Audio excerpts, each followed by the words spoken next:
Eugene Halliday, born 1911, died 1987.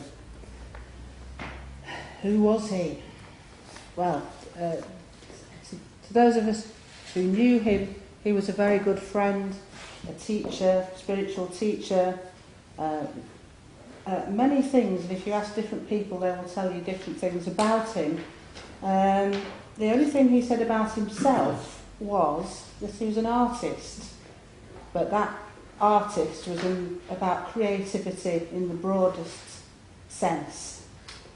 He actually came from a theatrical family. His parents were music hall artists, and he grew up in Manchester. He's what Alan likes to refer to as a local boy, and Alan will expound on that later.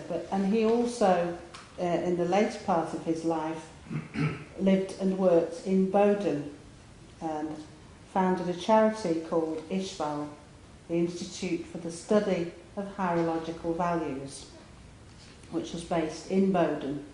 And people who've been coming here a long time are those people who went to his lectures and classes in Bowden many years ago.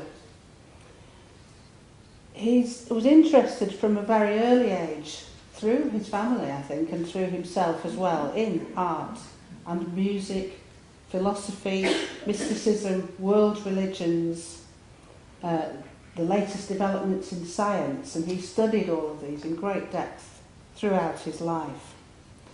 In fact, it's actually hard to know how to introduce him, in a sense, because he was very deeply versed in so many different topics, but the way he studied them, he related them all together into a seamless whole.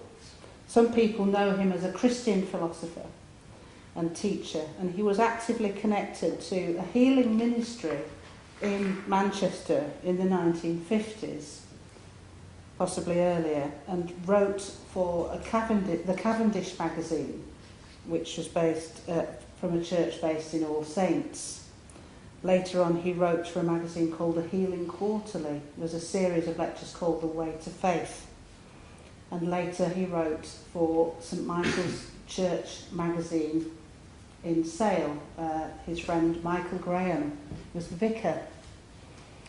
Some people know him as a yoga teacher, and he helped to found the International Hermeneutic Society in Liverpool, also in the 1950s, with his friend Ken Ratcliffe, who was a yoga teacher. He was also an authority on mystical philosophy with a deep interest in Jacob Boehme. And he drew ideas from many different religions, not just Christianity, but Hinduism, Buddhism, Judaism, all the great world religions. He looked at the truths which came through all of those different traditions.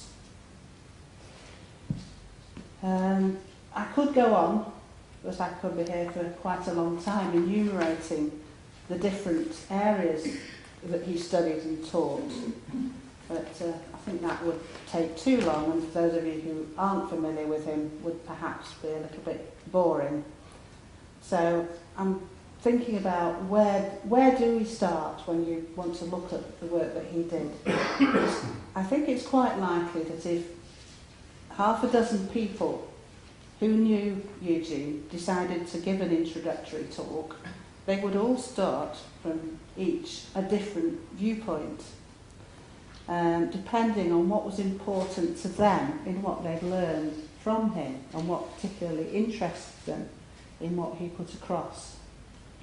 I can only start from my own point, which is what I'm going to do here, and obviously Alan will be talking from his point of view as well, and hopefully we will be able to dovetail that. We've done it once, we can do it again.